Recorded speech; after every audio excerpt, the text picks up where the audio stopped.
Hello dear all, I am Santosh Wagh and welcome to channel Learn by संध्या वाघ. आज आपण पाहणार आहोत class 10th mathematics part 2 मधील practice set 6.2 chapter आहे trigonometry. Practice set 6.1 आपण solve केलेला आहे. त्यामध्ये आपण सगळे वेगवेगळे फॉर्म्युले पाहिलेले ट्रिगोनोमेट्रीचे. ट्रिगोनोमेट्री म्हणजे काय? रिलेटेड आहे टू ट्रायंगल. जो राईट अँगल ट्रायंगल आहे त्या ट्रायंगलशी रिलेटेड रेशो आपण पाहिलेले आहेत. सपोज हा अँगल थीटा असेल आणि ह्या ट्रायंगल आपण ABC असं नाव दिलं तर जो ॲक्यूट अँगल आहे त्या अँगलचे रेशो आहेत म्हणजे साईड त्या अँगल हा जो अँगल आहे त्याचे रिलेटेड जे साईड्स आहेत त्याची अपोजिट साईड त्याची ॲडजस्टंट साईड आणि हा हायपोटेन्यूस म्हणजे काय 90 डिग्रीज अपोजिट. तर ह्या सगळ्याचं रिलेशन जे आहेत त्यामध्ये आपण वेगवेगळे रेशो पाहिलेत. Sine theta is equal to opposite side upon hypotenuse. त्याच्यानंतर cos theta is equal to adjacent side upon hypotenuse. त्यानंतर tan theta is equal to opposite side upon adjacent side. हे तीन रेशो आपण आधी स्टँडर्ड पाहिले आणि ह्या स्टँडर्डमध्ये आपण पाहिलेलं आहे की कॉस साइन थीटाचा इन्व्हर्स म्हणजे कोसेक थीटा म्हणजे इन्व्हर्स ऑफ साइन थीटा हे आपण स्टडी केलं आहे. त्यानंतर सेक ऑफ थीटा म्हणजे इन्व्हर्स ऑफ कॉस थीटा आणि इन्व्हर्स ऑफ टॅन थीटा म्हणजे cot of theta is equal to inverse of tan theta. तर हे तीन रेशो आपण या स्टँडर्डमध्ये स्टडी केलेले आहेत आणि या सगळ्याचं कॉम्बिनेशन करून काही आयडेंटिटी आपण फाइंड आउट केलेल्या आहेत. त्याला बेस होता आपला पायथागोरस थेरम. तर राईट अँगल ट्रायंगलमध्ये पायथागोरस थेरम आपल्याला काय सांगतो? AC स्क्वेअर म्हणजे हायपोटेन्यूसचा square is equal to remaining two साईडच्या स्क्वेअरची ॲडिशन. तर हा जो फॉर्म्युला आहे AC square is equal to AB square plus BC square याचा उपयोग करून आपण काही आयडेंटिटी फाइंड आउट केलेला आहे. कसा उपयोग केलेला आहे? तर ह्या इक्वेशनमध्ये प्रत्येक टर्मला आपण AC स्क्वेअरने डिवाइड केलं तर आपल्याला एक आयडेंटिटी मिळते. ती म्हणजे काय? 1 is equal to sine square theta plus cos square theta ही आयडेंटिटी आपल्याला मिळते.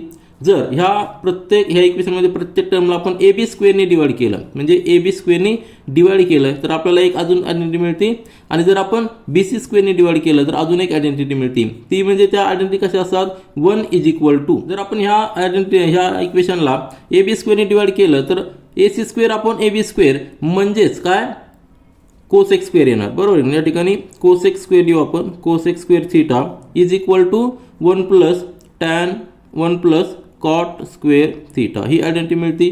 त्यानंतर जर आपण BC स्क्वेअरने डिवाइड केलं तर sec square theta is equal to 1 plus tan square theta. अशा पद्धतीने आपल्याला आयडेंटिटी मिळतात आणि ह्या आयडेंटिटीचा उपयोग करून आपण आधीच्या प्रॅक्टिस सेटमध्ये क्वेश्चन सॉल्व्ह केलेले आहेत. आता हे फक्त आपण फॉर्म्युला यूज करून सॉल्व्ह केलेले आहेत परंतु ह्या फॉर्म्युला आपल्याला प्रॅक्टिकलमध्ये काय यूज आहे त्याचं प्रॅक्टिकल ॲप्लिकेशन कसं आहे त्यावरती जे क्वेश्चन्स आहेत ते आपण प्रॅक्टिस सेट 6.2 मध्ये सॉल्व्ह करणार आहोत.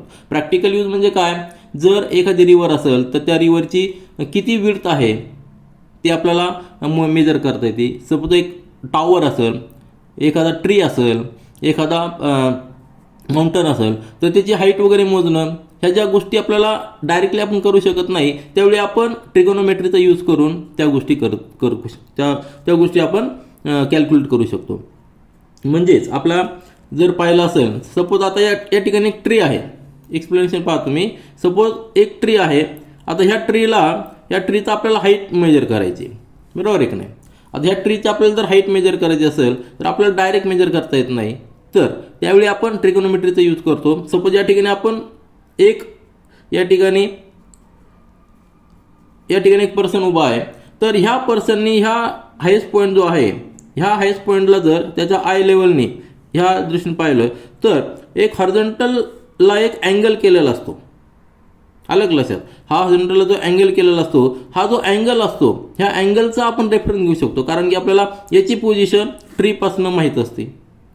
ट्रीपासून हे डिस्टन्स आपण मेजर करू शकतो कारण हॉरिझॉन्टल डिस्टन्स आहे आणि ही जी हाईट आहे ही हाईट म्हणजे ट्रीची हाईट झालेली. म्हणजे हा जो अँगल आहे ह्या अँगलच्या रेफरन्सने आपण ट्रिगोनोमेट्रीचा रेशो यूज करून ही हाईट आपण फाइंड आउट करू शकतो. हे झालं प्रॅक्टिकल एक्झाम्पल. रिव्हरची विड्थ मोजणं हे देखील आपण याच पद्धतीने करू शकतो. तर आपल्याला या प्रॅक्टिस सेटमध्ये जे काही क्वेश्चन दिलेले सगळ्याला याच पद्धतीने आपल्याला यूज करायचं. परंतु हे यूज करण्यासाठी आपल्याला काही टर्म्स माहीत पाहिजे. त्या टर्म्स म्हणजे कुठल्या? आता या ठिकाणी पहा. सपोज आपण याला फक्त इंडिकेशन करणार. ही टॉवरची हाईट आहे, ही टॉवरची हाईट आहे.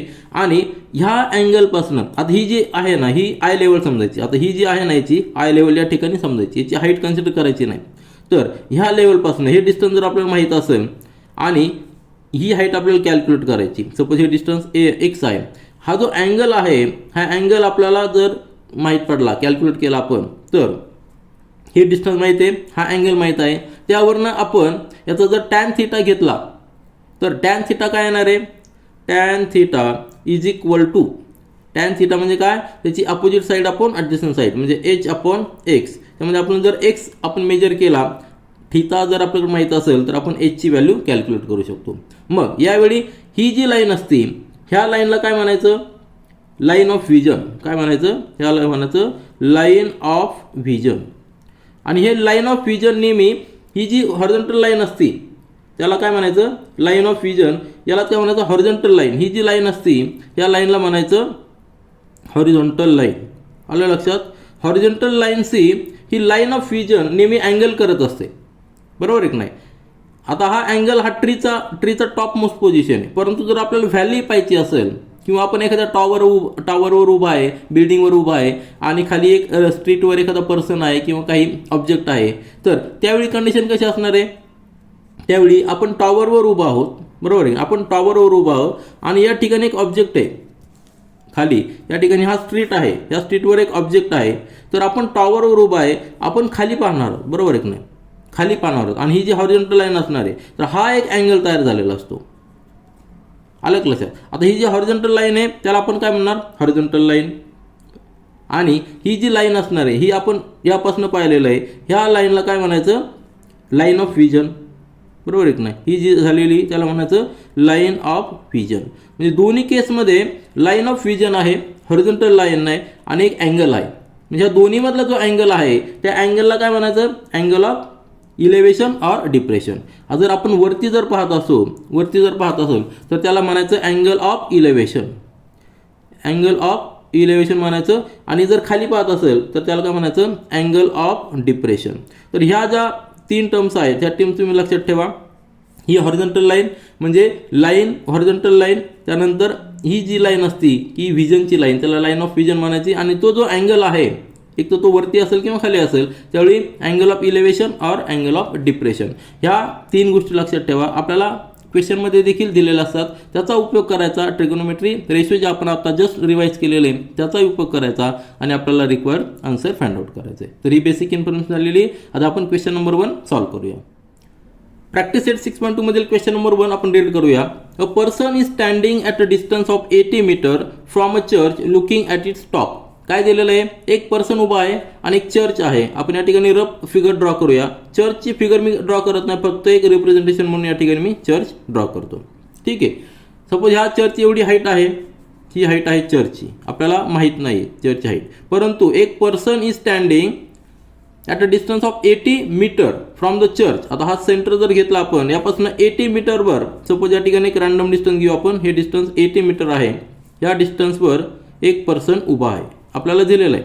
मग from the church looking at its top, चर्चच्या टॉपपर्यंत तो पाहतोय. म्हणजे हा जो पोर्शन ह्या पर्सन आहे. आता या ठिकाणी आपण जे कन्सिडर करणार आहोत ह्या पॉईंटपासून त्याची आय लेवल आहे असं आपण कन्सिडर करणार आहोत.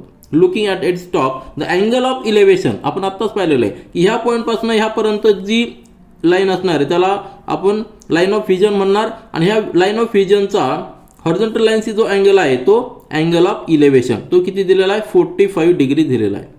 Angle of elevation is 45 degree. Find the height of the church. म्हणजे आपल्याला हे डिस्टन्स माहिती आहे, ही हाईट आपल्याला कॅल्क्युलेट करायची आणि हा अँगल माहिती आहे. म्हणजे जर आपण ट्रायंगल जर कन्सिडर केला तर आपल्याकडे एक राईट अँगल ट्रायंगल होणार आहे, कारण की आपण चर्च आपण स्ट्रेट लाईन घेणार आहोत, 90 डिग्री अँगल तो घेणार आहे. हा जो 90 डिग्री घेणार आहोत, हे डिस्टन्स आपल्याला दिलेलं आहे 80 मीटर. हा अँगल आहे आपल्याकडं 45 डिग्री आणि ही हाईट आपल्याला कॅल्क्युलेट करायची. सपोज आपण याला ABC ह्या ट्रायंगल असे नाव दिले तर आपल्याकडं ट्रिगोनोमेट्रीचा फॉर्म्युला आहे tan theta is equal to AB upon BC. त्यावेळी आपण लिहू शकतो हिअर, ही रफ फिगर आहे. तर आता रफ फिगर तुमच्या लक्षात आलं असेल, आपण लिहू शकतो त्या ठिकाणी पहा. हिअर आपल्याला माहिती आहे की let a person is standing at point C. आपण कन्सिडर केलेलं आहे C ह्या पॉईंटला पर्सन उभा आहे. Let the height of the church is A B, ही ए बी त्याला आपण एच कन्सिडर करूया. आणि आपल्याला दिलेलं काय आहे, हा पर्सन चर्चपासून 80 मीटरवर अवे आहे, म्हणजे distance B C is equal to 80 metre. And angle of elevation, म्हणजे हा जो अँगल ऑफ इलेव्हेशन तो थिटा 45 डिग्री दिलेला आहे. हे आपल्याला सगळ्याला गिवन आहे. मग या ठिकाणी आपण ट्रिगोनोमेट्रीचा रेशो यूज करू शकतो. हा राईट अँगल ट्रायंगल आहे, त्यामध्ये बी हा 90 डिग्री आहे. From the triangle A B C which is right angle triangle as angle ABC is equal to 90 degree, we will use the trigonometry ratio. आता हा रेशो कसा यूज करायचा, ट्रायंगल आपला हा या ठिकाणी मी पुन्हा एकदा ट्रायंगल ड्रॉ करतो. हा पॉईंट आपला सी आहे, हा अँगल 45 डिग्रीचा आहे, हा अँगल 90 डिग्री आहे, बी आहे आणि हा ए. आपल्याला हा एच फाइंड आउट करायचा आहे. हे डिस्टन्स आपल्याला 80 मीटर दिलेलं आहे. या ठिकाणी ट्रिगोनोमेट्री कुठला रेशो यूज करू शकतो, तर जो ॲक्यूट अँगल आहे त्याची आपल्याकडे अपोजिट साईड आपल्याला कॅल्क्युलेट करायची, ॲडजस्टंट साईड माहीत आहे, त्यावेळी आपण tan of theta, tan of 45 आपण यूज करू शकतो. त्या अँगलचा टॅन रेशो म्हणजे काय, त्याची अपोजिट साईड काय आहे ए बी आणि ॲडजस्टंट साईड काय आहे बी सी, त्यावरून आपण हा अँगल ह्या ठिकाणी आपल्याला अपोजिट साईड एच कॅल्क्युलेट करता येईल. हाच रेशो आपण काय घेतलेला आहे फार महत्त्वाचं आहे, कारण की आपल्याला ज्या दोन गोष्टी, एक गोष्ट अननोन आहे, एक लेंथ अननोन आहे, परंतु जी नोन आहे ती त्या ठिकाणी आली पाहिजे. अननोन पण आली पाहिजे आणि जी आपल्याला कॅल्क्युलेट करायची ती आणि जी नोन आहे ती आपल्याकडे आली पाहिजे. या ठिकाणी आपण साइन थिटा जर घेतला तर काय होईल, साइन थिटा जर काय होणार आहे एच अपॉन ए सी, तर ए सी आपल्याकडे नाही आहे, त्यामुळं आपण साइन थिटा घेऊ शकत नाही किंवा कॉस थिटा देखील घेऊ शकत नाही. आपण या ठिकाणी टॅन थिटा घेतलेलंच योग्य असणार आहे. Tan 45 is equal to A B upon A C. मग आपल्याकडे 45 डिग्री ही स्टँडर्ड व्हॅल्यू आहे, आपल्याकडे चार्ट बुकमध्ये दिलेला आहे, त्यावरून टॅन 45 काय असणार आहे 1 असणार आहे. Therefore we can write tan 45 is equal to 1 is equal to A B किती आहे एच आपल्याला कॅल्क्युलेट करायचं आहे आणि बी सी किती आहे 80. अतिशय सिंपल झालेलं आहे. पण या ठिकाणी एक लक्षात ठेवा, टॅन 45 इज इक्वल टू 1 ही व्हॅल्यू स्टँडर्ड व्हॅल्यू आहे, परंतु ती 1 का आलेली आहे त्यामागे देखील रिझन असणार आहे. का रिझन असणार आहे, तुम्हाला अजून बाकीचे जे व्हॅल्यूज आहेत की साइन 0 नंतर कॉस 0 टॅन 0 याच्या व्हॅल्यू काही स्पेसिफिक व्हॅल्यूज आहेत, त्या तेवढ्या व्हॅल्यू का आलेल्या आहेत त्यामागे काही लॉजिक आहे. ते लॉजिक जेव्हा ठिकाणी, आता या ठिकाणी मी एक जस्ट एक्सप्लेनेशन करतो की आपल्याला माहिती आहे की आपण कॉर्डिनेट सिस्टीममध्ये पाहिलेलं आहे की कॉर्डिनेट्स कसे कॅल्क्युलेट करायचे. तर हा जो अँगल आहे, हा अँगल 45 डिग्री, हा अँगल ह्या पॉईंटपासून केलेला, म्हणजे या ठिकाणी पाहिलं तर ह्या लाईनचा जो स्लोप आहे, आपण आधीच्या चॅप्टरमध्ये पाहिलेला आहे, याचा स्लोप किती यायला पाहिजे, तर ह्या लाईनचा स्लोप हा 1 येणार आहे. याचा जर आपण कॅल्क्युलेट केला तर स्लोप हा 1 येणार आहे. का 1 येणार आहे, याचे कॉर्डिनेट्स तुम्ही पहा, याचे कॉर्डिनेट्स आणि सीचे कॉर्डिनेट्स. सी पासून ए पर्यंत जाण्यासाठी आपण एक्स ॲक्सिसला जेवढं डिस्टन्स ट्रॅव्हल करतो तेवढंच डिस्टन्स आपल्याला वाय ॲक्सिसला ट्रॅव्हल करायला लागतो, म्हणून स्लोप हा 1 आहे. म्हणजेच याचा अर्थ झालेला एक्स ॲक्सिसवर जेवढं डिस्टन्स आहे तेवढं डिस्टन्स वाय ॲक्सिसवर आहे, म्हणजे हे जे डिस्टन्स आहे बी सी तेच डिस्टन्स ए बी असणार आहे. म्हणून याचा स्लोप 1 आहे आणि स्लोप म्हणजेच काय टॅन थिटा, आपण आधी चॅप्टरमध्ये पाहिलेलं आहे. जर स्लोप 1 असेल, टॅन थिटा 1 असेल तर हे दोन्ही डिस्टन्स इक्वल असतात, म्हणून टॅन 45 ऑलवेज 1 असतो. आलं लक्षात. सपोज आपण हा जरी पॉईंट घेतला, ह्या पॉईंटपासून आपल्याला हाच अँगल जर मेंटेन करायचा असेल आणि ह्या पॉईंटपासून जर आपण 90 डिग्री टाकला तर हे जे डिस्टन्स येणार आहे, सपोज याला आपण बी डॅश म्हणू, याला ए डॅश म्हणू, तर सी बी डॅश आणि सी ए डॅश हे इक्वल असणार आहेत, कारण ही जी लाईन आहे ह्या लाईनचा स्लोपच 1 आहे. म्हणजे जेवढं डिस्टन्स आपण एक्स ॲक्सिसला जातो तेवढं डिस्टन्स वाय ॲक्सिसला जातो, म्हणून टॅन 45 नेहमी 1 असतो. आणि या ठिकाणी आपल्याला आन्सर आलेलं आहे, therefore h is equal to 80 metre. Answer calculate करणं अतिशय सोपं आहे, परंतु त्यामागचं जे लॉजिक आहे, बेसिक आहे, ते समजून घेणं फार महत्त्वाचं आहे. तर टॅन 45 इज इक्वल टू 1 का आहे तुमच्या लक्षात आलं असेल, कारण ह्या लाईनचा स्लोप 1 आहे. त्याच पद्धतीने ज्या ठिकाणी आपण पाहिलं की काही ठिकाणी 0 अँगल असतो, साइन 0 कॉस 0 टॅन 0, त्यावेळी त्याच्या व्हॅल्यू स्पेसिफिक का आलेल्या आहेत त्या देखील ज्या ठिकाणी त्याचा संदर्भ येईल त्या ठिकाणी मी ते एक्सप्लेनेशन देणार आहे. तर आपलं पहिलं आन्सर जे आलेलं आहे या ठिकाणी आपण लिहूया की हाईट ऑफ द चर्च, आपल्याला आन्सर पाहिजे height of church is 80 metre, is 80 metre. आलं लक्षात. हे झालं आपलं पहिलं आन्सर. यानंतर आपण प्रॅक्टिस सेट 6.2 मधील क्वेश्चन नंबर 2 रीड करूया.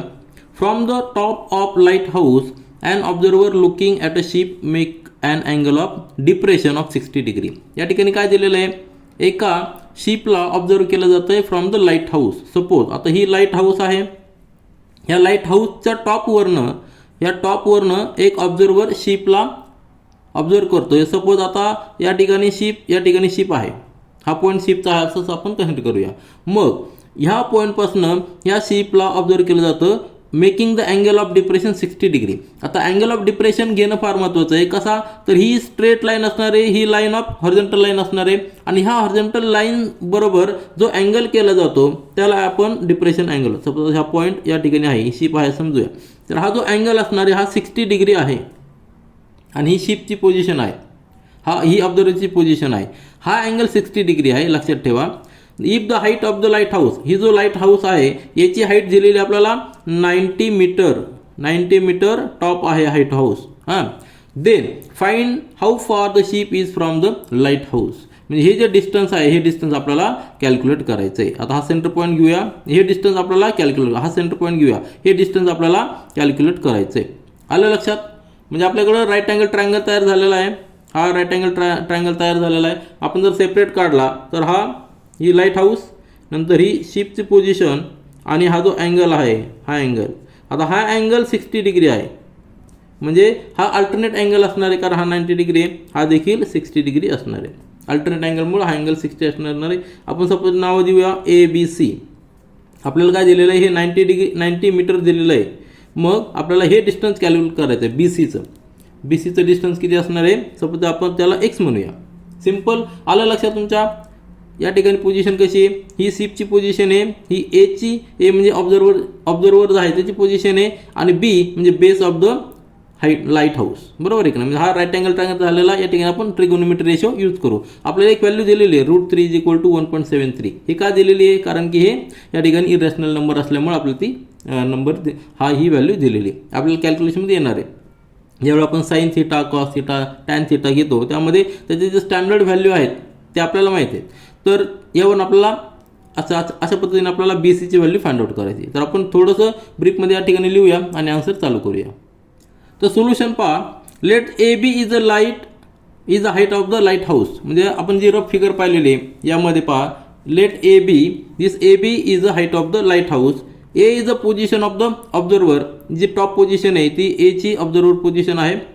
नंतर let C is the position of ship. म्हणजे C जो पॉईंट आहे तो पोझिशन ऑफ द शिप आपण कन्सिडर केलेलं आहे. आणि अँगल ऑफ डिप्रेशन हा 60 डिग्री. बरोबर आहे. Angle of depression he 60 degree. म्हणजे जो अँगल आहे सपोज हा पॉईंट D आहे तर DAC हा 60 डिग्री असणार आहे. परंतु DAC आणि ACB हे इक्वल असणार आहे कारण की ते अल्टरनेट अँगल्स आहेत. ही हॉरिझॉन्टल लाईन आहे, ही हॉरिझॉन्टल लाईन आहे.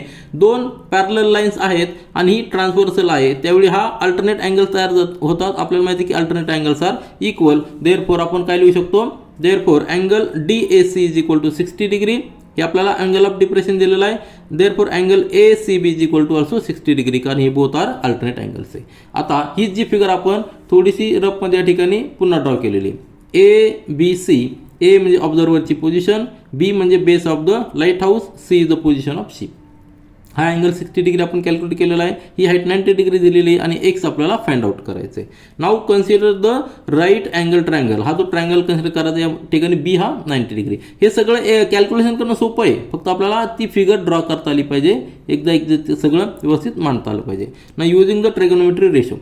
आपल्याला अँगलची अपोजिट साईड माहीत आहे आणि आपल्याला ॲडजस्टंट साईड कॅल्क्युलेट करायची. म्हणजे आपल्याला टॅन रेशो घ्यावा लागणार आहे. देअरफॉर tan 60 = अपोजिट साईड काय आहे AB अपॉन ॲडजस्टंट साईड आहे BC म्हणजे AB अपॉन BC. आता ABची व्हॅल्यू आपल्याला 90 मीटर दिलेली आहे. देअरफॉर BC = tan 60 इकडे येणार आहे. BC = AB upon tan 60.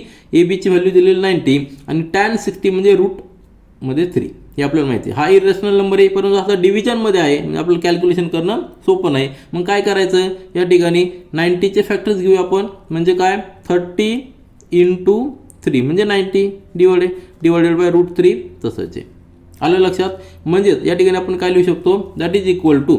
आता 30 तसं ठेवूया आपण परंतु रूट हा जो 3 आहे त्याला आपण कसं लिहू शकतो √3 × √3 आणि हा डिव्हिजनमध्ये √3 तसाच आहे. म्हणजे हा एक जाणार हा एक जाणार म्हणजे आपला आन्सर येणार आहे 30 × √3. आलं लक्षात? म्हणजे आपण इरॅशनल नंबर जो आहे तो आपण डिव्हिजनमधनं न्यूमरेटरमध्ये घेतलेला आहे, किंवा आपण √3 आणि √3 मल्टिप्लाय करायचं, डिवाइड करायचं, त्याने देखील हेच आन्सर येणार आहे. तर 30 × √3, आता √3ची व्हॅल्यू आपल्याला दिलेली आहे 1.73, म्हणजे कॅल्क्युलेशन करा 30 × 1.73, कॅल्क्युलेशन किती येणार आहे या ठिकाणी जर कॅल्क्युलेशन केलं तर आपल्याला कॅल्क्युलेशन येणार आहे तो 51.90 हे असणार आहे मीटर. हे आपलं आन्सर झालेलं आहे. तर आन्सर या ठिकाणी आपण लिहिलेलं आहे the ship is 51.90 metre away from the lighthouse. हे झालं आपलं आन्सर. यानंतर प्रॅक्टिस सेट 6.2 मधील क्वेश्चन नंबर 3 पाहूया. 2 building are facing each other on a road. म्हणजे रोड आहे, तर हा जो रोड आहे ह्या रोडवर 2 बिल्डिंग्स आहेत आणि त्या बिल्डिंग एकमेकांबरोबर फेस करतात. सपोज आता ही एक बिल्डिंग आहे, या ठिकाणी आपण जस्ट एक रिप्रेझेंटेशन घेऊया. ही एक बिल्डिंग आहे आणि त्यानंतर दुसरी एक बिल्डिंग आहे, दोन्हीची हाईट वेगवेगळी आहे, बरोबर आहे. तर हे जे डिस्टन्स दिलेलं आहे हे किती दिलेलं आपल्याला 12 मीटर दिलेलं आहे. एकदा का आपण ही फिगर ट्रायंगल ड्रॉ केला की आपल्याला आन्सर काढणं अतिशय सोपं आहे. दोन्हीचं phase from the top of the first building, आता एका बिल्डिंगच्या टॉपपासून which is 10 metre high, the angle of elevation of the top of the second is found to be 60 degree. म्हणजे एक बिल्डिंग जी इलेव्हेशन दिलेला आहे याचा अर्थ आपण वरती बघतोय, म्हणजे आपल्याला जी हाईट दिलेली आहे ही जी हाईट असणार आहे ही ह्या छोट्या बिल्डिंगची असणार आहे. आलं लक्षात? कारण अँगल ऑफ इलेव्हेशन दिलेला आहे, यापासून इकडे इलेव्हेशन अँगल दिलेला आहे, हा अँगल. आलं लक्षात? हा जो अँगल दिलेला आहे, अँगल ऑफ इलेव्हेशन नेहमी हॉरिझॉन्टल लाईन्सही असतो. आता आपण जर फक्त स्ट्रेट लाईन पकडल्या तर ही मोठी बिल्डिंग आहे, ही छोटी बिल्डिंग आहे, या दोन्हीतलं जे डिस्टन्स आहे हे 12 मीटर आहे. आणि ह्या छोट्या बिल्डिंगपासून मोठ्या बिल्डिंगच्या टॉपपर्यंत जर पाहिलं तर अँगल ऑफ इलेव्हेशन जो होणार आहे हा 60 डिग्री होणार आहे. म्हणजे ही जी हॉरिझॉन्टल लाईन असणार आहे ह्या अँगल हा 60 डिग्री असणार आहे. आलं लक्षात? सपोज आपण याला ए म्हणूया, याला बी म्हणूया, याला सी म्हणूया, याला डी म्हणूया आणि हा पॉईंट ई म्हणूया. तर हे डिस्टन्स 12 मीटर आहे. ही जी हाईट आहे ही 10 मीटर आहे. आणि आपल्याला फाइंड आउट काय करायचं आहे, height of the second building, म्हणजे ए बीची हाईट फाइंड आउट करायची. फिगर तुमच्या लक्षात आली. या ठिकाणी ट्रायंगल तयार हा रेक्टँगल तयार होणार आहे, कारण की ही लाईन आणि ही लाईन पॅरलल आहे, ही लाईन आणि ही लाईन पॅरलल आहे, कारण की हा 90 डिग्री आहे. म्हणजे हा रेक्टँगल तयार झालेला आहे. ही जर 10 मीटर असेल तर ही देखील 10 मीटर आहे, ही जर 12 मीटर असेल तर ही देखील 12 मीटर आहे. म्हणजे आपल्याकडं एक ट्रायंगल तयार झालेला आहे, राईट अँगल ट्रायंगल तयार झालेला आहे. तो ट्रायंगल कुठला, फक्त आपण AEC हा जर कन्सिडर केला तर AE आणि हे C अशा पद्धतीने ट्रायंगल आहे. म्हणजे हा अँगल 60 डिग्री आहे, नंतर हा E पॉईंट आहे आणि हा A पॉईंट आहे आणि हा C पॉईंट आहे. हे डिस्टन्स किती आहे 12 मीटर आहे.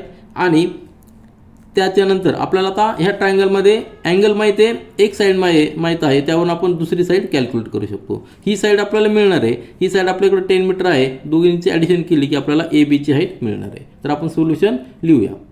आपण सोल्युशन स्टार्ट करूया. ही फिगर रेफरन्समध्ये घ्या. जी टॉल बिल्डिंग आहे ती AB आहे, जी स्मॉल बिल्डिंग आहे ती CD आहे. आणि त्यापासून angle of elevation small building CD का आहे, कारण की आपल्याला अँगल ऑफ इलेव्हेशन दिलेला आहे 60 डिग्री. जर अँगल ऑफ डिप्रेशन जर दिला असता तर आपण त्याला हे पोझिशन उलटी झाली असती.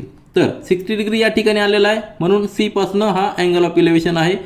AB टॉल बिल्डिंग आहे, CD स्मॉल बिल्डिंग आहे. CDची हाईट दिलेली आपल्याला 10 मीटर, दोन्ही बिल्डिंगमधलं डिस्टन्स दिलेलं आहे 12 मीटर. आता C पासून आपण हॉरिझॉन्टल पॅरलल लाईन ड्रॉ केली आणि E पॉईंट या ठिकाणी घेतलेला आहे. आता ही पॅरलल आहे, EC is parallel to BD, त्याचबरोबर EB is parallel to CD आणि ह्या ठिकाणी 90 डिग्री आहे. म्हणजेच काय झालेलं आहे, हा रेक्टँगल तयार झालेला आहे. BD is equal to EC आणि CD is equal to EB. हे आपल्या लक्षात आलं. या ठिकाणी आपण ते लिहिलेलं आहे. Let AB is the height of the tall building and BC is the height of the small building. आपण कन्सिडर केलेलं आहे. स्मॉल बिल्डिंगची हाईट CD काय घेतली, कारण की आत्ता सांगितलं की अँगल ऑफ इलेव्हेशन या ठिकाणी आहे. Angle of elevation is 60 degree. Angle ACE is 60 degree या ठिकाणी आहे. ACE 60 डिग्री आहे. Let E is the point on AB. AB वर E पॉईंट असा आहे की आपण C पासून पॅरलल लाईन ड्रॉ केलेली आहे. कशाला, BD ला, म्हणजे हा E आलेला आहे, बरोबर आहे की नाही. पॅरलल ड्रॉ केलेली हा 90 डिग्री, म्हणजे हा देखील 90 डिग्री झालेला आहे आणि हा देखील मग रिमेनिंग 90 डिग्री झालेला आहे. Let E is the point on AB such that C is parallel to BD. Height of the small building 10 metre दिलेली आपल्याला, आणि तर distance between the two building is 12 metre दिलेलं आहे. ही सगळी इन्फॉर्मेशन आपल्याला गिवन आहे, त्यावरून आपण आता नेक्स्ट स्टेप घेऊया. आता या ठिकाणी पहा, ही फिगर आपण पुन्हा या ठिकाणी ड्रॉ केलेली आहे. कन्सिडर ट्रायंगल AEC, हा ट्रायंगल फक्त कन्सिडर करा की ज्यामध्ये हा 60 डिग्री आहे आणि हा 90 डिग्री आहे. आपल्याला इथपर्यंत माहिती आहे, EB ची लेंथ माहिती आहे, परंतु AE ची कॅल्क्युलेट करायची. या ठिकाणी आपण ट्रिगोनोमेट्री रेशो यूज करूया. अँगलची ॲडजस्टंट साईड माहीत आहे आणि आपल्याला ही साईड कॅल्क्युलेट करायची, म्हणजे आपली साईड कॅल्क्युलेट करायची, बरोबर आहे ना. मग आपण tan 60 या ठिकाणी यूज करूया, tan रेशो यूज करूया. tan 60 is equal to opposite side AE upon adjacent side EC. आता EC आपल्याला 12 दिलेला आहे, ॲडजस्टंट साईड आपल्याला कॅल्क्युलेट करायची, परंतु tan 60 आपल्याला माहिती आहे, tan 60 ची व्हॅल्यू √3 असते. म्हणजेच AE is equal to tan 60 into EC, म्हणजे √3 इंटू 12. आता √3 ची व्हॅल्यू ह्या क्वेश्चनमध्ये दिलेली नाही आहे, परंतु आपल्याला माहिती आहे की √3 किती असतो, √3 इज इक्वल टू 1.73 असतो, बरोबर आहे की नाही. तर आपण फक्त √3 घेऊन कॅल्क्युलेट करूया, म्हणजे AE is equal to 12 into √3. आता AE ही किती आलेली आहे, 12 इंटू √3 आलेली आहे. ही आपल्याकडे 10 आहे. मग दोघांची ॲडिशन केली की आपल्याला AB ची व्हॅल्यू मिळणार. AB is equal to 12 √3 plus 10 एवढी आपल्याला व्हॅल्यू आली. परंतु √3 जर आपण 1.73 पुट केली तर किती येणार आहे, या ठिकाणी 12 इंटू 1.73 प्लस 10, म्हणजेच या ठिकाणी मल्टिप्लिकेशन करा 12 इंटू √3, म्हणजे तो येणार आहे 20.76 प्लस 10. आपला आन्सर येणार आहे 30.76 मीटर. परंतु आपल्याला या क्वेश्चनमध्ये √3 ची व्हॅल्यू दिलेली नाही, त्यामुळे आपण फक्त एवढं आन्सर लिहिलं तरी चालणार. आपण आन्सर काय लिहायचं आहे, height of the second building is 10 plus 12 into √3 metre. Concept समजून घेणं फार महत्त्वाचं आहे. कॅल्क्युलेशन हा कॅल्क्युलेशन आपण नेहमीच करतो, परंतु कन्सेप्ट काय तो आपल्या व्यवस्थित लक्षात आला पाहिजे. यानंतर प्रॅक्टिस सेट 6.2 मधील क्वेश्चन नंबर 4 पहा. क्वेश्चन रीड करून समजून घेणं फार महत्त्वाचं आहे. 2 poles of the height 18 meter and 7 meter are erected on the ground. The length of the wire fastened at their tops is 22 meter. Find the angle made by the wire with the horizontal. म्हणजे position काय, या ठिकाणी 2 poles आहेत, एक ची height दिलेली 18 metre, दुसऱ्याची 7 metre. Different हाईटचे pole आहेत. सपोज आता या ठिकाणी हा 7 मीटरचा पोल आहे आणि दुसरा पोल जो आहे तो हा 18 मीटरचा आहे असं समजू आपण. हा 7 मीटरचा पोल आहे, ही हॉरिझॉन्टल जी लाईन आहे. आता पोल नेहमी हॉरिझॉन्टल लाईनला 90 डिग्री असतो, स्ट्रेट लाईनवर तो असणार आहे. आणि ही जी हाईट आहे ती 18 मीटर आहे टोटल. हा सपोज आपण नाव देऊया AB, हा पहिला पोल आहे. नंतर दुसरा पोलचं नाव देऊ आपण C आणि E, C आणि D नाव देऊया. आधीच्या सारखाच क्वेश्चन आहे. तर 2 पोल आहेत. आता या ठिकाणी वायर फास्टन केलेली आहे टॉपला फक्त, म्हणजे A to C he wire असणार आहे. आणि ही वायरची लेंथ किती दिलेली आहे, 22 मीटर लेंथ दिलेली आहे. आपल्याला काय कॅल्क्युलेट करायचं आहे, find the angle made by the wire with the horizontal. आता ही जी अँगल तयार झालेला आहे कशाची, हॉरिझॉन्टल, म्हणजे या ठिकाणी जर आपण हॉरिझॉन्टल लाईन ड्रॉ केली तर हा अँगल आपल्याला फाइंड आउट करायचा आहे. ही जर हॉरिझॉन्टल लाईन ड्रॉ केली आपण, या ठिकाणी एक पॉईंट येणार आहे, त्याला आपण E म्हणूया. मग हा E जो असणार आहे या ठिकाणी 90 डिग्री असणार आहे, कारण ही स्ट्रेट लाईन आहे. तर जो अँगल तयार झालेला आहे हा अँगल कॅल्क्युलेट करायचा आहे. ट्रिकोनोमेट्री या ठिकाणी यूज करायची. एक साईड माहीत आहे आपल्याला. आता हा रेक्टँगल असणार आहे, बरोबर आहे की नाही, हा रेक्टँगल असणार आहे. या ठिकाणी पहा AEC हा ट्रायंगल जो आहे AEC हा राईट अँगल ट्रायंगल असणार आहे. त्यामध्ये आपल्याला एक साईड माहिती आहे आणि ही साईड देखील आपल्याला माहीत असू शकते, कारण की का हा रेक्टँगल असणार आहे. ही जर 7 मीटर असेल तर ही जी हाईट आहे ही देखील 7 मीटर असणार आहे. आणि टोटल किती आहे, टोटल 18 मीटर आहे. टोटल 18 मीटर आहे, म्हणजे ही जी रिमेनिंग असणार आहे ती किती असणार आहे, 18 - 7 म्हणजे रिमेनिंग असणार आहे 11 मीटर. आलं लक्षात. ह्या ट्रायंगलमध्ये AC किती आहे, 22 मीटर आहे. त्यानंतर CE किती आहे, 11 मीटर आहे. आणि आपल्याला अँगल फाइंड आउट करायचा आहे, to find measure of angle theta आपल्याला फाइंड आउट करायचं आहे. मग या ठिकाणी आपण अँगलची अपोजिट साईड माहीत आहे आणि या ठिकाणी हायपोटेन्यूस माहिती आहे, म्हणजे आपण साइन थीटा आपण या ठिकाणी घेऊया, आपल्याला अँगलची व्हॅल्यू मिळणार आहे.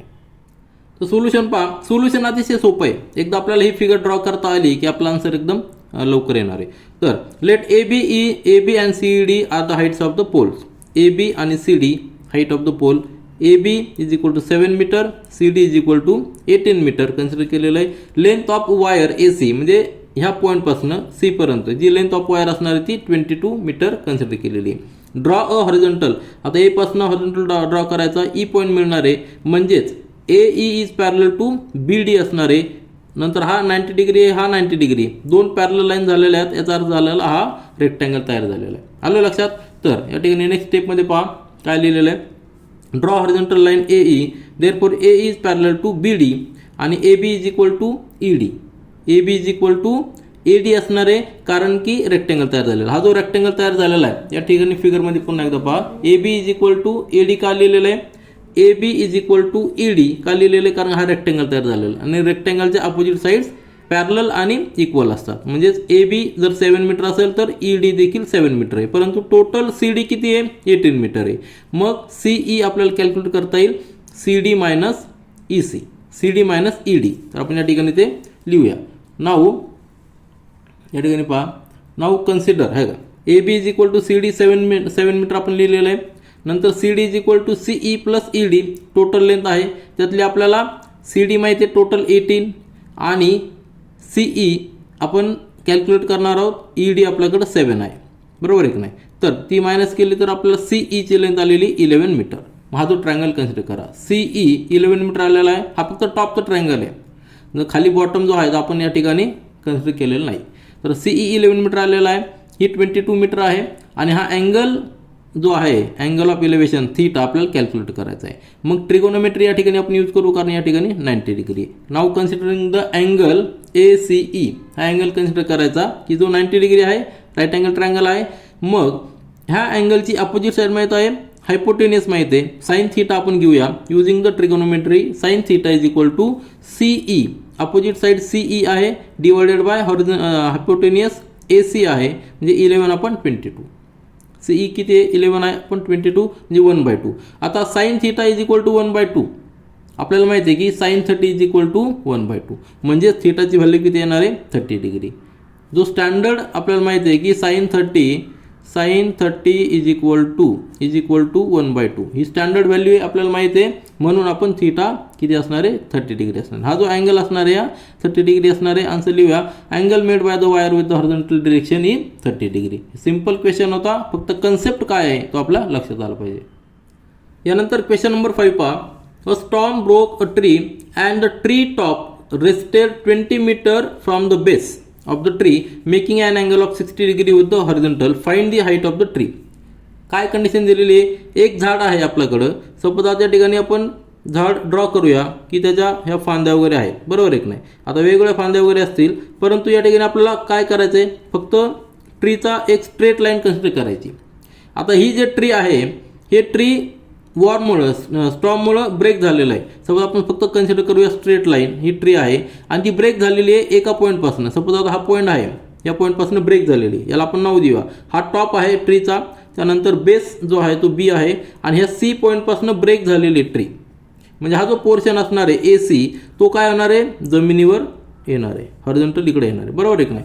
सपोज हा पॉईंट D आहे, आपण असं कन्सिडर करूया D पॉईंट, म्हणजेच AC is equal to CD असणार आहे. हाच पोर्शन इकडं खाली गेलेला आहे वाऱ्यामुळं.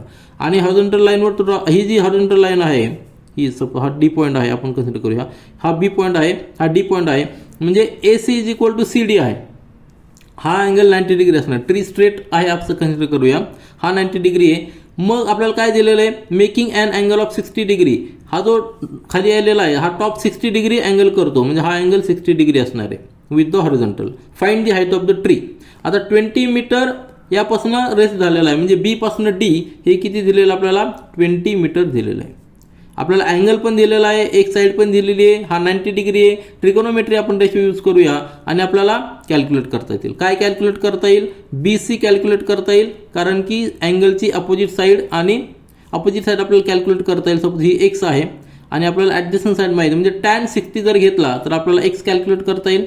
आणि जर आपण sin 60 घेतला, sin 60 आता X कॅल्क्युलेट केला त्यावरून sin 60 आपण घेऊ शकतो, किंवा cos 60 जरी घेतला तरी आपण CD कॅल्क्युलेट करू शकतो. CD कॅल्क्युलेट केला, CD म्हणजेच काय, AC. आलं लक्षात, म्हणजेच AC plus CB total height of the tree calculate करू शकतो. बेसिक कन्सेप्ट तुमच्या लक्षात आला असेल. सोल्युशन आपण स्टार्ट करूया. आता सोल्युशन पहा, let AB is the total height of the tree, म्हणजे AB टोटल हाईट आहे ट्रीची आणि C हा ब्रोकन पॉईंट आहे. नंतर let tree is broken at point C आणि हा जो वरचा पोर्शन आहे AC हा या ठिकाणी डाऊन झालेला आहे, या D ठिकाणी टच झालेला आहे. म्हणजे A पॉईंट आणि D पॉईंट एकच आहे, फक्त या ठिकाणी हॉरिझॉन्टलला टच झालेला आहे. किती डिस्टन्सवर? 20 मीटरवर. Rested on the horizontal line at point D. Distance BD is equal to 20 metre हे आपल्याला गिवन आहे. आणि अँगल ऑफ इलेव्हेशन हा 60 डिग्री देखील गिवन आहे. Angle of elevation of CD with horizontally 60 degree आपल्याला गिवन आहे. आता आपल्याला ट्रायंगल कन्सिडर करायचा आहे. ती फिगर मी पुन्हा एकदा खाली ड्रॉ केलेली आहे. आपल्याला एक ट्रायंगल कन्सिडर करायचा आहे, तो म्हणजे CBD. CBD की ज्यामध्ये B हा 90 डिग्री असणार आहे, अँगल 60 डिग्री आपल्याला दिलेला आहे, हे डिस्टन्स 20 मीटर दिलेलं आहे. मग युजिंग द ट्रिगोनोमेट्रिक रेशो, कुठला रेशो यूज करू शकतो आपण? आपल्याला CB कॅल्क्युलेट करायचं आहे. आपल्याकडं BD आहे, म्हणजे अँगलची अपोजिट साईड कॅल्क्युलेट करायची, ॲडजस्टंट साईड आहे, आपल्याला टॅन रेशो घ्यावा लागणार आहे. Tan 60 is equal to opposite side काय आहे BC आणि ॲडजस्टंट साईड आहे BD, म्हणजेच BC अपॉन 20. BDची व्हॅल्यू 20 आहे. म्हणजेच टॅन 60 हा 20 इकडे ट्रान्सफर केला इज इक्वल टू BC. म्हणजे BCची व्हॅल्यू टॅन 60 आपल्याला किती असतो माहिती आहे? √3 असतो. टॅन 60ची व्हॅल्यू √3 असते. हे सगळ्या व्हॅल्यू आपल्याला माहीत पाहिजे. आपल्याला जो टेबल दिलेला आहे सगळ्या व्यवस्थित पाठ करायचा.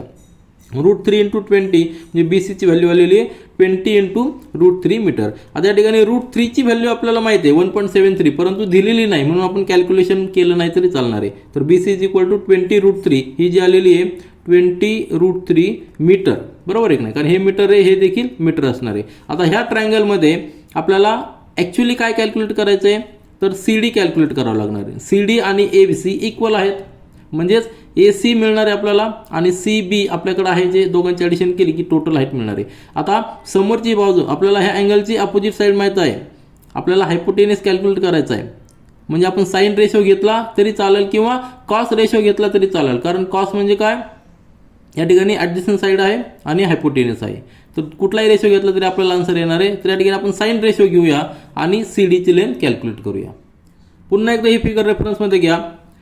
आपल्याला CB आलेलं आहे 20 √3 मीटर, ही BD आपल्याकडे आहे 20 मीटर. हा अँगल ऑफ इलेव्हेशन 60 डिग्री आहे. ह्या ट्रायंगलमध्ये आपण साईन रेशो घेऊया. साईन 60 म्हणजे opposite side upon hypotenuse CD. Hypotenuse CD असणार आहे, म्हणजे sine 60 is equal to BC upon CD. आता आपल्याला CD कॅल्क्युलेट करायचं. CD इकडे ट्रान्सफर केला, साईन 60 इकडे गेला. तर BCची व्हॅल्यू आहे 20 × √3 आणि साईन 60 आपल्याला माहिती की √3/2. लक्षात ठेवायच्या व्हॅल्यू साईन 60 आणि कॉस 30 इक्वल असतात, साईन 30 आणि कॉस 60 इक्वल असतात. तर साईन 60 इज इक्वल टू √3/2. नंतर CD इज इक्वल टू, आता हे √3/2 डिव्हिजनमध्ये, 2 हा डिव्हिजनमध्ये तो न्युमरेटरमध्ये येणार आहे, म्हणजे 20 √3/√3 × 2. आता हा √3 जाणार आहे 20 × 2 म्हणजे 40 मीटर. कशाची व्हॅल्यू मिळालेली आपल्याला? CDची व्हॅल्यू मिळालेली आहे 40 मीटर. मग परंतु CD is equal to AC, CD is equal to 40 metre आपल्याला मिळालेली, म्हणून आपण काय लिहू शकतो? We know CD is equal to AC, therefore AC is equal to 40 metre आलेला आहे. आता ACची व्हॅल्यू मिळालेली आहे, BCची व्हॅल्यू मिळालेली, टोटल व्हॅल्यू आपण कॅल्क्युलेट करूया. Total height of the tree AC + BC is equal to 40 + 20 √3. परंतु या ठिकाणी लक्षात घ्या, आपल्याला √3ची व्हॅल्यू दिलेली नाही म्हणून कॅल्क्युलेट केलं नाही तरी चालेल. Therefore height of the tree is equal to 40 + 20 √3 metre. Metre लिहिणं फार महत्त्वाचं आहे, कारण हे युनिट आपल्याला दिलेलं आहे. तर आपला आन्सर या ठिकाणी आलेलं आहे. यानंतर प्रॅक्टिस सेट 6.2 मधील शेवटचा क्वेश्चन पहा. Question number 6. A kite is flying at a height of 60 meter above the ground.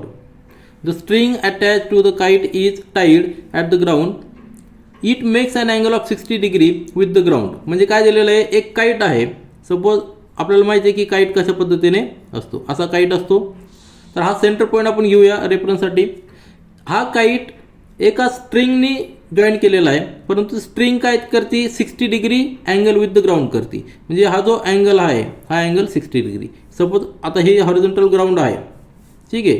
तर ह्या ग्राउंडवर काय करते? 60 डिग्रीचा अँगल करते. म्हणजे हा जो पॉईंट असणार आहे त्या पॉईंटला आपण काय करूया? ह्या पॉईंटला आपण C नाव देऊया, ठीक आहे. आणि हा जो पॉईंट असणार आहे हा पॉईंट A असणार आहे, कुठला? काईटचा. तर AC ही काय झालेली? स्ट्रिंग झालेली, ती अँगल करते विथ द हॉरिझॉन्टल 60 डिग्री हा अँगल. परंतु काईट हा स्ट्रेट जर आपण पाहिला व्हर्टिकली पाहिला तर तो किती आहे 60 मीटर अबाउट द ग्राउंड. म्हणजे जर आपण व्हर्टिकल ड्रॉ केला तर ही जी हाईट असणार, सपोज या ठिकाणी बी पॉईंट आहे, हा 90 डिग्री येणार आहे, ही जी हाईट असणार आहे ती 60 मीटर आहे. बरोबर आहे की नाही, दिलेलं आहे ना, height of 60 metre about the ground. म्हणजे ही हाईट 60 मीटर आहे, परंतु ॲक्च्युअली जी स्ट्रिंग आहे तो जो दोरा आहे तो स्ट्रेट आहे आणि ग्राउंडला या ठिकाणी फिक्स केलेला आहे, तो अँगल 60 डिग्री आहे. आपल्याला काय कॅल्क्युलेट करायचं आहे, आपल्याला ह्या स्ट्रिंगची लेंथ कॅल्क्युलेट करायची. Assuming that the string is straight, हे स्ट्रेट आहे कन्सिडर करावं लागणार आहे, कारण आपण माहिती आहे की काईट जेव्हा आपण पतंग उडवतो त्यावेळी जी स्ट्रिंग असते ती नेहमी स्ट्रेट नसते, थोडासा त्याला कर्व आलेला असतो. परंतु या ठिकाणी कर्व कन्सिडर करायचा नाही, स्ट्रेट लाईन कन्सिडर करायची, तरच आपण कॅल्क्युलेशन करू शकतो. It makes angle of 60 degree, हा अँगल 60 डिग्री जो असणार आहे त्यावेळी ही स्ट्रिंग स्ट्रेट असणार आहे. Find the length of the string, आणि अजूमिंग काय आपल्याला √3 व्हॅल्यू दिलेली, म्हणजे त्या ठिकाणी आपल्याला कॅल्क्युलेशन करावं लागणार आहे. सिंपल, अतिशय सिंपल क्वेश्चन आहे. या ठिकाणी 90 डिग्री म्हणून आपण हा ट्रायंगल कन्सिडर करूया ABC. त्या ठिकाणी आपल्याला अपोजिट साईड, अँगलची अपोजिट साईड माहीत आहे, आणि त्यानंतर आपल्याला हायपोटेनियस कॅल्क्युलेट करायचं. म्हणजे आपल्याला साइन 60 जर घेतला तर आपल्याला ACची व्हॅल्यू मिळणार आहे, ती आपण कॅल्क्युलेशन करूया. आता सोल्युशन पहा, या फिगरचा रेफरन्स घ्या. Let AC is the length of the string of the kite, आणि C पॉईंट हा ग्राउंडवर असणार आहे, A पॉईंट हा हवेमध्ये असणार आहे. बरोबर. Height of the kite from the ground, आता हाईट जेव्हा कॅल्क्युलेट करतो तेव्हा आपण परपेंडिक्युलर ड्रॉ करतो. Height of the kite from the ground is 60 metre, हे आपल्याला गिवन आहे. म्हणजे बी पॉईंट हा ग्राउंडवर आहे असं कन्सिडर करूया, म्हणजे AB is equal to 60 metre आलेलं आहे. म्हणजे हा जो अँगल असणार आहे हा 90 डिग्री असणार आहे. नंतर angle made by the string, बरोबर आहे की नाही, angle made by the string, या ठिकाणी पहा angle made by the string with the horizontally 60 degree. फिगरमध्ये पहा हा जो अँगल असणार आहे हा 60 डिग्री आपल्याला दिलेला आहे. आता ज्यावेळी आपण ट्रायंगल कन्सिडर करणार आहोत, तर खाली फिगर मी पुन्हा एकदा ड्रॉ केलेली. ट्रायंगल कन्सिडर करायचं आपल्याला ABC, यामध्ये हा अँगल 60 डिग्री आहे. नंतर व्हर्टिकल हाईट जी आहे 60 मीटर आहे, आणि B आणि C हे दोन्ही ग्राउंडवर पॉईंट आहेत. A हा एअरमध्ये पॉईंट आहे, हवेमध्ये त्याचा टॉप पॉईंट आहे काईटचा. मग हा ट्रायंगल जो असणार आहे हा राईट अँगल ट्रायंगल आहे. आपण ट्रिगोनोमेट्रिक रेशो यूज करू शकतो. अँगलच्या अपोजिट साईड माहीत आहे, आपल्याला ही लेंथ फाइंड आउट करायची, म्हणजे स्ट्रिंगची लेंथ फाइंड आउट करायची. म्हणजे आपल्याला साइन रेशो घ्यावा लागणार आहे. साइन 60 इज इक्वल टू, म्हणजे साइन रेशो म्हणजे काय, opposite side upon hypotenuse. Opposite side काय आहे AB आहे, AB अपॉन हायपोटेनियस काय AC. मग आपल्याला साइन 60 माहिती आहे की √3/2. नंतर ABची व्हॅल्यू आपल्याला 60 मीटर माहीत आहे, AC आपल्याला फाइंड आउट करायचं आहे. कॅल्क्युलेशनचा पार्ट आहे, अतिशय सिंपल आहे. फक्त या ठिकाणी √3 असल्यामुळे, इरॅशनल नंबर असल्यामुळे आपल्याला थोडंसं कॅल्क्युलेशन करावं लागणार आहे. तर AC इकडे घेतला आणि √3/2 इकडे घेतला, म्हणजे 60 इंटू हा रिव्हर्स होणार आहे 2 अपॉन इनवर्स होणार आहे 2 अपॉन √3.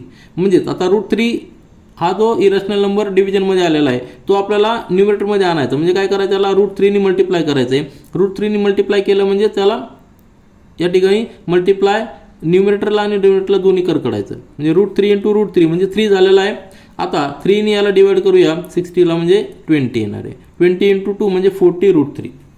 काय आलेलं आपल्याला आन्सर 40 इंटू √3. परंतु √3ची व्हॅल्यू आपल्याला दिलेली आहे 1.73. मग ती आपल्याला कॅल्क्युलेट करावं लागणार आहे, आणि कॅल्क्युलेशन जर केलं तर आपल्याला आन्सर देखील मिळणार आहे. तर 40 AC is equal to 40 into 1.73 calculation करा, 69.20 आपल्याला आन्सर येतं. Length of the string is 69.20. ही स्ट्रेट लेंथ आहे, हे आपल्याला अजून केलेलं आहे, म्हणून आपण कॅल्क्युलेट करू शकलो. तर या ठिकाणी आपण प्रॅक्टिस सेट 6.2 म्हणजे application of the trigonometry ratio for the word problem आपण पूर्णपणे कंप्लीट केलेला आहे. प्रॉब्लेम सॉल्व करत असताना सुरुवातीला काय करायचं आहे, जी प्रॉब्लेम दिलेला आहे, क्वेश्चन दिलेला आहे, तो विषय समजून घ्यायचा, व्यवस्थित फिगर ड्रॉ करायची. त्यानंतरचं कॅल्क्युलेशन अतिशय सोपं आहे. ट्रिगोनोमेट्री रेशो एकदा आपले सगळे व्यवस्थित लक्षात राहिलं की आन्सर आपल्याला काढायला अतिशय सोपं आहे. तर या ठिकाणी आपण थांबूया आणि पुढचे क्वेश्चन नेक्स्ट व्हिडिओमध्ये सॉल्व करूया. This is all for this video. Thank you.